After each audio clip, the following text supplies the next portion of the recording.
Glória a Deus, amém. Benção, irmãos, Deus possa abençoar a vida de vocês, paz do Senhor. Pode se assentar, fique bem à vontade aí. Eu particularmente estou muito feliz de estar aqui com vocês nessa noite.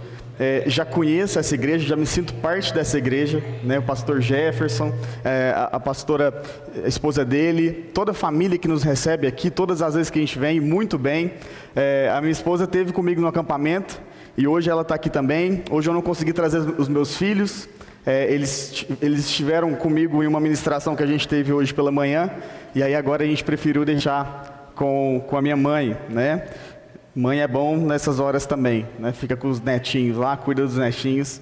E a gente está aqui hoje com esse privilégio gigante de estar aqui. Hoje todos os cultos são especiais, né? Mas parece que cultos onde a gente celebra datas, esses cultos ganham uma cor nova, né? Então hoje nós estamos aqui, veja só, celebrando 8 anos de vida dessa casa de oração. 8 anos de vida, irmãos. Isso não é para qualquer um. 8 anos de vida é quando Deus está no negócio, amém? Deus está aqui nessa casa, Deus está aqui nesse templo, Deus está aqui nessa casa pastoral.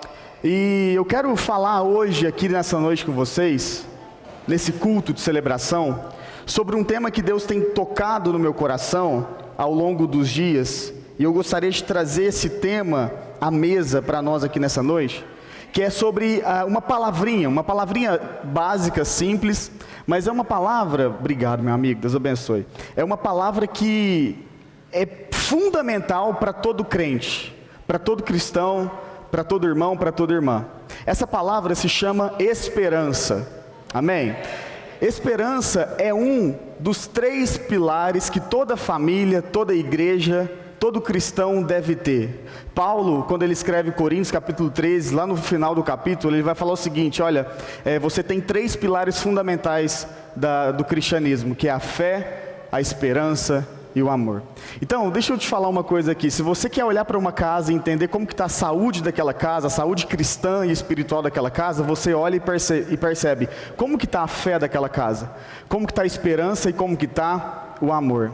Quando nós olhamos aqui para essa casa pastoral, quando nós olhamos para essa igreja, não tem como nós chegarmos a comemorar 8 anos de vida se não ter amor, se não ter fé e se não ter esperança. Quantas vezes nós tivemos situações onde a única saída foi ter esperança? Quantas vezes tivemos situações onde a única saída foi ter fé e foi ter amor? Hoje eu vou falar sobre esperança, porque a esperança é uma das maiores virtudes que o cristão deve ter. Irmão, quando você acorda cheio de esperança, parece que tudo ganha cor na sua vida. Parece que você acorda com uma energia maior, com uma expectativa maior, você acorda querendo resolver todos os pontos, você acorda querendo de fato ser um baita cristão. Quando você tem esperança, parece que tudo ganha sentido na sua vida. Quando você acorda com essa esperança, parece que tudo faz sentido. Ao mesmo tempo, quando você tem algo que se chama desesperança, parece que nem do quarto você quer sair. Parece que você quer ficar lá no quarto, trancado, não tem ânimo para nada, porque a desesperança toma conta do nosso coração. Queridos, nós somos cheios de momentos onde nós estamos cheios de esperança, e também temos momentos onde nós estamos cheios de desesperança. O desesperado, aquele que não encontra mais sentido nas coisas, aquele que em algum momento da sua trajetória perdeu a esperança. E a Bíblia está repleta de pessoas assim, que ora, estava cheios de esperança, mas em alguns momentos de sua vida, deixou com que a desesperança tomasse conta do seu coração. Em alguns momentos da sua vida, deixou com que a desesperança falasse mais alto no seu coração. Hoje eu quero ler com você o que Paulo escreve aos Romanos, capítulo 4, versículo 16, e nós vamos ler até o versículo 25. Romanos 4, versículo 16 até o versículo 25. Romanos capítulo 4, versículo 16 até o versículo 25. Eu vou ler uma versão aqui na NVI. Você pode me acompanhar, fica à vontade em nome de Jesus. A palavra de Deus diz assim: portanto, a promessa de Deus depende da fé, a fim de que a promessa seja garantida como presente de Deus a todos os descendentes de Abraão. Ela não é somente para os que obedecem à lei, mas também para os que creem em Deus como Abraão creu. pois Ele é o Pai espiritual de todos nós. Como dizem as Escrituras Sagradas, eu fiz de você pai de muitas nações. Assim a promessa depende de Deus. Eu vou falar isso aqui de novo. Assim a promessa depende de Deus, em quem Abraão creu, o Deus que ressuscita os mortos, o Deus que faz existir aquilo que não existia. Abraão teve fé, Abraão teve esperança, mesmo quando não havia motivo para ter esperança, e por isso ele se tornou o pai de multidões. Como dizem as Escrituras, os seus descendentes serão muitos. Abraão tinha quase 100 anos, mas mesmo quando ele pensou a respeito do seu corpo, que já estava quase morto, ou quando lembrou que Sara não podia ter filhos, a sua fé não enfraqueceu. Abraão não perdeu a fé, ele não duvidou da promessa de Deus, a sua fé o encheu de poder e ele louvou a Deus, porque ele tinha certeza de que Deus podia fazer o que havia prometido. Versículo 22, por isso Abraão, por meio da fé, foi aceito por Deus. E as palavras foi aceito não falam somente de Abraão, falam também de nós, que seremos aceitos, nós, os que cremos em Deus, o qual ressuscitou Jesus, o nosso Senhor. Jesus foi entregue para morrer por causa dos nossos pecados, e foi ressuscitado, a fim de que fôssemos aceitos por Deus, assim diz o Senhor. Feche seus olhos em nome de Jesus. Pai, nós queremos te louvar, queremos te agradecer. Espírito Santo, o salmista vai dizer que é melhor passar um dia na sua casa do que 1000 dias em qualquer outro lugar. Nós começamos a entender isso quando chegamos nesse ambiente aqui. Muito obrigado, Pai, pelos ministros que já ministraram aos nossos corações aqui, Pai. Muito obrigado por essas pessoas que contribuem com o avançar do seu evangelho. Muito obrigado por essa porta aberta para podermos falar da sua palavra. Muito obrigado pelos pastores dessa casa, muito obrigado pelos irmãos dessa casa. Nós te louvamos, Pai, pelo tempo, te louvamos por esse calor, te louvamos pela temperatura, te louvamos, Pai, pelo dia de hoje, te louvamos, Senhor, porque hoje nós estamos em um dia mais quente, mas ainda assim encontramos motivo para te agradecer por todas as coisas, porque o Senhor é o Deus que está no frio, que está no calor, que está na neve, o Senhor é o Deus que está em todo lugar, o Senhor é o Deus onipresente, onipotente, onisciente, onibenevolente, o Senhor é o nosso Deus. Então, Pai, eu te peço nessa noite uma coisa, que o Senhor venha guiar as nossas palavras aqui. Fala aquilo que nós precisamos de ouvir nessa noite, Espírito Santo. É que eu te peço em nome de Jesus, amém e amém. Eu estava em casa hoje, e inclusive eu falei um pouco disso pela manhã, e eu ouvi um homem, um pastor, falando algo interessante, e eu queria trazer aqui. Ele compara a vida do ser humano como a vida, né, de um graveto, esses gravetos que você enxerga e olha na calçada, na rua. Quando às vezes você está voltando de ônibus para casa, do serviço, ou de carro, quantos seres humanos você vê e parece que é apenas um graveto? Você não sabe o nome, não sabe o endereço, não sabe quem é, não sabe se tem filho, se tem esposa, onde trabalha. Parece que o ser humano é apenas um objeto, um graveto que a gente não conhece. Mas tem uma coisa no ser humano que diferencia de um graveto. E essa coisa se chama história. História. Eu prego desde os 13 anos pela graça de Deus. Pela graça de Deus, Deus tem me conduzido nesse caminho e é uma alegria para mim espalhar o evangelho da graça de Deus por onde eu ando. Para minha casa, para minha família, eu falo isso com humildade e com graça de Deus, porque se não fosse a graça de Deus, nada do que nós fazemos seria possível de ser feito. Mas ao longo desse tempo, eu fui percebendo que todo mundo que está aqui tem uma história. Todo mundo, a irmã, como que é o seu nome, irmã? Você tem uma história, que eu não conheço, mas você tem uma história. E isso te faz única. Ninguém tem sua história. Ninguém tem sua história. Sabe, o que me diferencia de um graveto é que o ser humano tem o poder de historicizar as coisas. Então todos nós aqui temos histórias. Tem histórias que são difíceis, histórias de superação, histórias às vezes de abandono familiar, histórias de traição, de feridas abertas. Mas todos nós temos as nossas histórias. O que nós pregamos aqui nessa noite é um Deus, além de conhecer a nossa história, é o Deus que escreve a nossa história. É um Deus que sabe todas as linhas da nossa história. E hoje nós falando de esperança, não tem jeito melhor de começar a falar de esperança do que começar pelo nosso amigo, pai da fé, Abraão. Aquele que é conhecido como o pai da fé, justamente porque ele teve a esperança contra a esperança. Ele aceita um pedido, um chamado de Deus, mesmo sem saber o que iria acontecer. Ele era um homem rico, bem sucedido, e aí Deus de repente chega na vida dele e fala o seguinte: Abraão, me segue. Abraão, me segue. E aí ele simplesmente segue a palavra de Deus. Deus fala com que Abraão, faz com que Abraão siga para um lugar que ele ainda iria mostrar. E aí Abraão logo me ensina uma coisa, e eu quero, em nome de Jesus, te falar nessa noite. A esperança de Abraão não estava nele, a esperança de Abraão não estava em suas riquezas, a esperança de Abraão não estava em suas capacidades, mas a esperança de Abraão sempre esteve no Senhor Deus. A esperança de Abraão estava depositada no Senhor Deus, que pode todas as coisas. Então Abraão não seguiu uma voz porque ele era louco.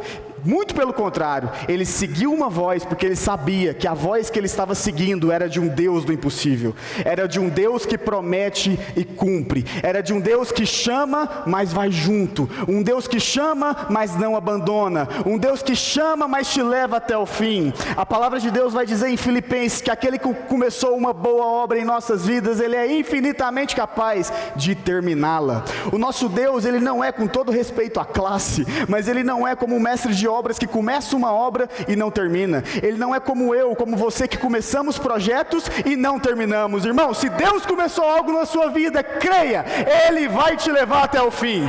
Creia, Ele vai te levar até o fim, querido.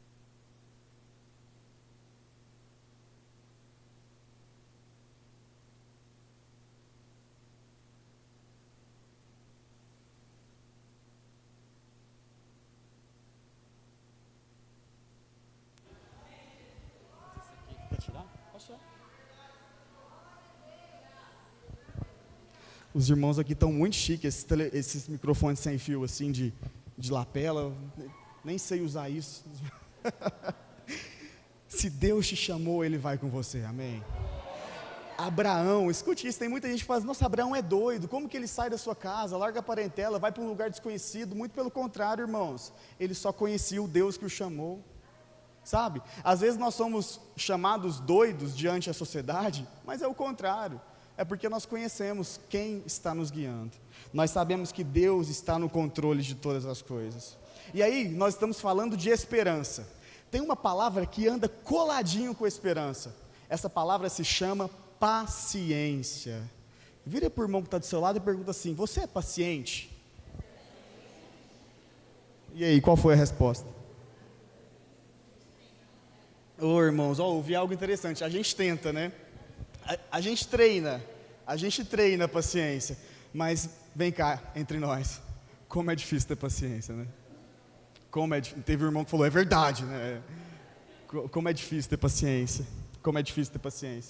Mas quando Paulo vai escrever os elementos do fruto do Espírito, lá em Gálatas capítulo 5, ele vai dizer que um dos elementos desse fruto do Espírito é a paciência.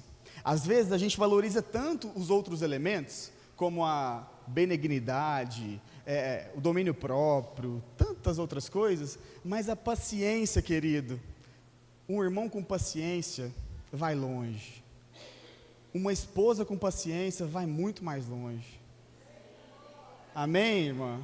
Amém? Uma mãe de 2 filhos com paciência vai muito mais longe, um pastor com paciência vai muito mais longe. Pastor tem que ter paciência, né, pastor Jefferson? Pastor tem que ter paciência. E aí, quando eu leio os Salmos 40, versículo 1, eu vou aprender com o salmista Davi. E ele fala o seguinte: esperei com paciência no Senhor, e Ele se inclinou para mim e ouviu o meu clamor. Amém? Esperei com paciência no Senhor. Esperei pacientemente no Senhor. Sabe por que é difícil? Nossas amigas e irmãs que cantaram lindamente aqui também. Sabe por que é difícil ter paciência no mundo de hoje? Porque o imediatismo tomou conta dessa sociedade. Tudo é para hoje, se não for para ontem. Tudo a gente resolve em um instalar de dedos. Eu falo com pessoas do outro lado do mundo em um toque do celular. Eu esquento a minha comida no micro-ondas em 30 segundos. Eu peço uma comida no iFood, chega em 40 minutos. Então tudo é muito rápido. Tudo é de repente. E às vezes o nosso coração ele fica destreinado. Vou usar a palavra que a nossa amiga usou aqui. O nosso coração fica destreinado a exercer a paciência. Mas aí nós confundimos também paciência com passividade, com não fazer nada. Achamos que a pessoa paciente é aquela pessoa que abre mão de todas as coisas, que entrega para Deus no sentido de desistir de todas as coisas. Eu citei isso em uma ministração minha, mas às vezes eu converso com algumas pessoas e pergunto o seguinte: como está seu filho? E aí a pessoa responde: eu já entreguei para Deus. Eu já entreguei para Deus. Só que você vê no semblante da pessoa que esse entregar para Deus não é um sinal de confiança nele, mas é um sinal de desistência, que não consegue mais lutar, e fala o seguinte: eu já entreguei para Deus. Ser paciente não é abrir mão, ser paciente é continuar esperando no Senhor. Ser paciente é você entender, é você ter a virtude de esperar no Senhor todas as coisas. Esperei com paciência no Senhor. O salmista vai dizer. E aí o que acontece quando você se espera pacientemente no Senhor? Deus ele age. E aí como que Deus age? Ele se inclina e ele escuta o nosso clamor. Então, querido, você que tem passado por um tempo tempestuoso na sua casa, eu quero falar com você nessa noite. Você que tem passado um tempo nebuloso na sua casa, você que tem passado um tempo obscuro no seu casamento, na relação com seus filhos, talvez a porta de emprego está fechada, talvez você está com medo da segunda-feira, talvez o desespero tomou conta do seu coração. É com você que eu quero falar nessa noite. E o que eu quero falar com você nessa noite é: espere pacientemente no Senhor, que no momento certo Ele vai se inclinar para você e vai ouvir o seu clamor. Espere confiado nele, como quem diz: olha Deus, eu sei que o Senhor está nessa situação, eu sei que apesar de eu não entender o que o Senhor está fazendo, porque eu não estou entendendo, Deus, eu não estou entendendo, na minha opinião não precisava disso, mas eu sei que o Senhor sabe de todas as coisas, e isso é suficiente. Querido, então, uma das coisas que nós aprendemos na esperança é ter paciência. Paciência. E aí você pode perguntar o seguinte: Jonatas, mas nesse processo de paciência, como que eu fico? Porque as minhas forças, como diz a cantora, já estou sentindo as minhas forças indo embora. O ânimo acabou. A ansiedade tomou conta do meu coração. Então nesse momento, Jonatas, nesse intervalo da promessa até a realização dessa promessa, como que eu faço? Como que eu trato as pessoas? Como que eu consigo lidar com o dia no meu trabalho, com a minha família, com os meus filhos? Como que eu faço nesse intervalo? O profeta Isaías vai dizer, Isaías capítulo 40, ele vai nos ensinar o seguinte: Deus faz forte o cansado, Ele multiplica as forças ao que não tem nenhum vigor. Escute isso aqui: os jovens se cansam, os jovens se fatigam. E aqui isso aqui é muito verdade, irmãos. Eu sou considerado jovem, aqui só tem jovem, Mas assim, se vocês falar que é só lá em casa, eu vou ficar muito triste hoje. Tem dia que eu falo assim: nossa, eu estou tão cansado, cara, que cansaço. A palavra diz: os jovens se cansam, os jovens se fatigam, os moços de exaustos caem. Isso aqui é muito importante, querido, porque quando nós estamos aqui nessa igreja linda, olha que povo lindo, nós olhamos para o nosso lado, nós só vemos pessoas com um sorriso no rosto, pessoas que estão aparentando estar bem, mas às vezes quando nós chegamos em nossa casa, abrimos a porta do nosso quarto, colocamos a cabeça no nosso travesseiro, aí nós vamos manifestar a nossa real situação. Aí a gente não vai conseguir dormir, aí a gente vai tirar todas as máscaras, porque lá não tem ninguém me vendo, e aí eu vou mostrar quem de fato eu sou. Talvez você na massa, você é uma pessoa, mas na individualidade, quando chega no seu quarto, você é outra pessoa. A boa notícia nessa noite é que Deus conhece todas as coisas, Ele conhece o seu coração, e aí a palavra de Deus vai dizer que os jovens se cansam, se fadigam, os moços caem de exaustos, e o versículo 31 é o versículo que me traz esperança, e eu queria que você recebesse esse versículo agora no seu coração. mas os que esperam no Senhor renovam as suas forças. Aqueles que esperam no Senhor renovam as suas forças. Eu vou falar de novo: aqueles que esperam no Senhor renovam as suas forças. Eles sobem com asas como águias, correm e não se cansam, caminham e não se fatigam. Esses são aqueles que esperam no Senhor. Então você que tem esperado no Senhor, respeita esse processo em nome de Jesus. Não desconsidere esse processo de Deus na sua vida em nome de Jesus. Nós às vezes valorizamos apenas a linha de chegada, apenas a bandeirada final, mas Deus é aquele que trabalha durante todo o processo. Durante toda a corrida Ele está me mostrando que Ele é Deus na minha vida e na sua vida. Então nós temos o que aprender em todas as situações. Na abundância eu tenho muito a aprender, mas na escassez eu também tenho muito a aprender. Na fartura de amigos eu tenho muito a aprender, mas quando todos vão embora eu também tenho muito a aprender. Na obediência do filho eu tenho a aprender, mas na rebeldia do filho eu também tenho a aprender. Na confiança eu tenho a aprender, mas também na traição eu tenho a aprender. Muitas vezes nós achamos que o salmista, quando ele escreve o Salmos 23, é apenas na abundância, né? O Senhor é meu pastor e nada me faltará. De fato nada vai te faltar, mas também não vai te faltar situações para te tornar um homem completo e uma mulher completa. Então tudo que você tem passado na sua vida, escute isso nessa noite em nome do Senhor Jesus, é para te tornar um homem completo, é para te tornar uma mulher completa, a ponto de dizer: Deus tem feito algo no meu coração. Amém? Quando nós entendemos que a nossa esperança está em Deus, todas as coisas acontecem no tempo dele. A palavra de Deus diz nos Salmos que a gente leu, Salmos 40, versículo 1, só que na versão NVI, essa versão fala o seguinte: depositei toda a minha esperança no Senhor. Eu quero que você fale bem alto comigo agora em nome de Jesus. Depositei. De novo, depositei toda a minha esperança no Senhor. Amém? Amém? Isso aqui é incrível. Isso aqui muda a nossa vida. O salmista está dizendo que ele não depositou 20% da esperança em Deus, ele depositou 20% da esperança na sua esposa, mais 20% no seu filho, mais 20% nos seus bens materiais. Não. Ele não está dizendo que depositou a sua esperança na política, ele não está dizendo que depositou a sua esperança nos pastores, na igreja, nos pais, nos filhos. Não, ele está dizendo: eu depositei toda a minha esperança no Senhor. Querido, em nome de Jesus, a nossa esperança deve estar integralmente centralizada em Deus. Aleluia, glória a Deus. Irmãos, quando eu aprendi isso, a confiar inteiramente em Deus, é como um filho que confia inteiramente no pai. Quando ele está no sofá e ele se joga nos braços do pai, se der uma louca no pai, o pai dá um passo para trás e ele se esborracha no chão.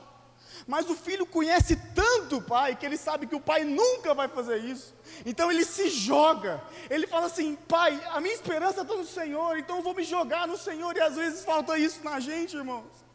A gente não está se jogando na vontade de Deus. A gente não está dizendo: Senhor, toda a minha esperança está em Ti. A gente às vezes fala, mas vai ver, o nosso coração está distante dEle. Vai ver, o nosso coração está ferido, porque nós já depositamos a nossa esperança em quem nós não devíamos depositar. E aí a gente cristaliza esses traumas, a gente perpetua essas emoções, e aí nós ficamos traumatizados, e não vivemos a vida em sua plenitude, porque nós depositamos a nossa esperança nas pessoas erradas. O salmista vai dizer: eu depositei toda a minha esperança no Senhor. E agora, isso aqui é o que me faz entender a bondade de Deus, é que o Senhor, então, Ele inclina e escuta o grito de socorro. Essa situação aqui é um grito de socorro. A gente só grita quando nós estamos desesperados. Lá em casa, esses dias, apareceu um sapo, e a minha esposa gritou absurdamente. O bairro inteiro ouviu o grito dela. O bairro inteiro ouviu por causa de um sapo. desse tamanhozinho, né? Sapo. Nós gritamos porque o nosso interior precisa de expressar o nosso sentimento de quê? De insegurança, de medo. Eu preciso de reagir de uma forma. Então, por exemplo, quando você está sofrendo de ansiedade, você começa a ter o coração acelerado. E aí a gente ou vai correr, ou come muito, porque o corpo ele fala, o corpo ele responde.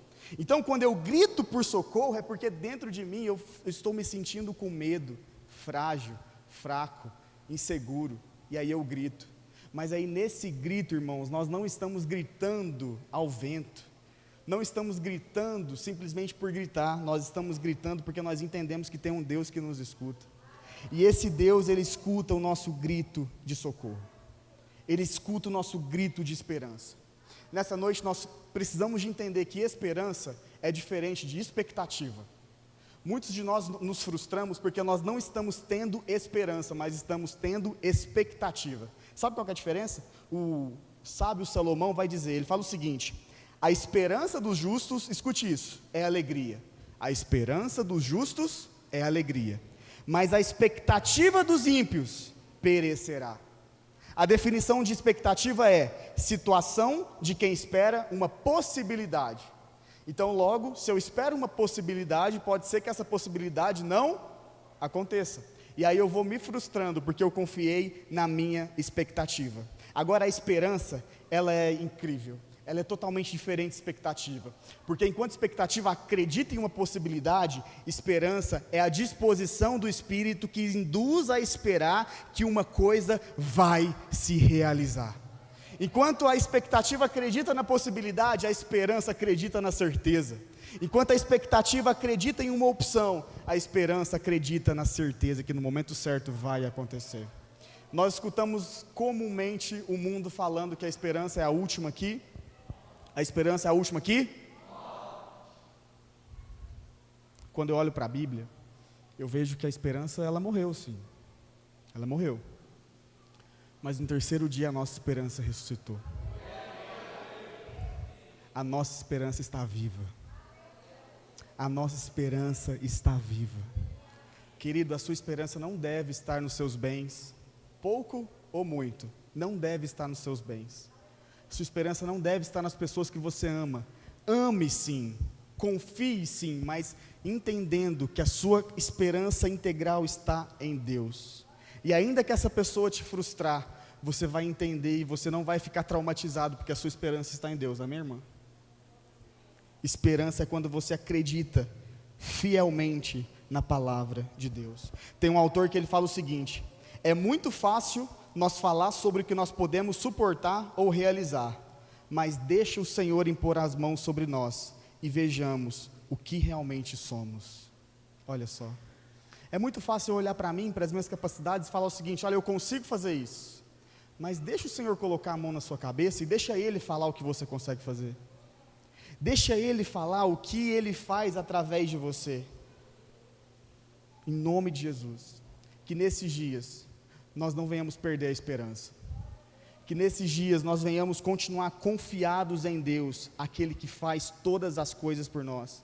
E a palavra de Deus vai dizer no livro que nós lemos, no trecho que nós lemos, que Abraão não perdeu a fé. A palavra de Deus diz no versículo 17: assim a promessa depende de Deus, em quem Abraão creu, o Deus que ressuscita os mortos e faz com que exista o que não existia. Versículo 20: Abraão não perdeu a fé, nem duvidou da promessa de Deus. A sua fé o encheu de poder e ele louvou a Deus, porque tinha toda a certeza de que Deus podia fazer o que havia prometido. Amém?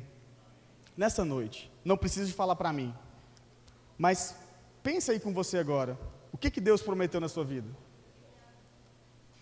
O que Deus prometeu na sua vida? Quais são as promessas de Deus para a sua casa, para a sua família, para o seu ministério, para a sua vida profissional? Quais são essas promessas? Eu quero te encorajar a lembrar aí agora, quais são essas promessas? Eu não sei quais são, mas assim como Abraão não perdeu a fé, essa é uma noite de nós reavivarmos a nossa fé, de nós trazermos à nossa lembrança aquilo que nos traz esperança, de nós entendermos que nós temos certeza de que Deus pode fazer o que Ele prometeu, porque o Deus que promete, Ele cumpre, irmãos. Esse Deus que promete, Ele cumpre. Ele não mudou, Ele não muda. Ele continua sendo sempre o mesmo, porque nós temos um compromisso com Deus, irmãos, e esse Deus, Ele tem um compromisso conosco. A palavra de Deus vai nos dizer, lá em 1 Pedro, capítulo 1, vai dizer o seguinte: sabendo que não foi com coisas corruptíveis, como prata ou ouro, que fostes comprados, mas com o precioso sangue de Cristo Jesus.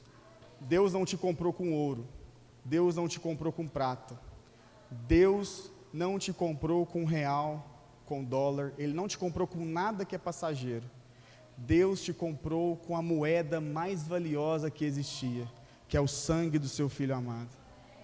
Estamos aqui hoje porque Ele nos comprou, Ele nos resgatou, Ele nos tirou do império das trevas e nos trouxe para esse reino e a sua maravilhosa luz. Ele que nos chamou quando nós estávamos perdidos, mortos em nossos delitos e nossas transgressões. Ele nos amou, Ele com a sua graça, com o seu amor, deu o seu único Filho por cada um de nós.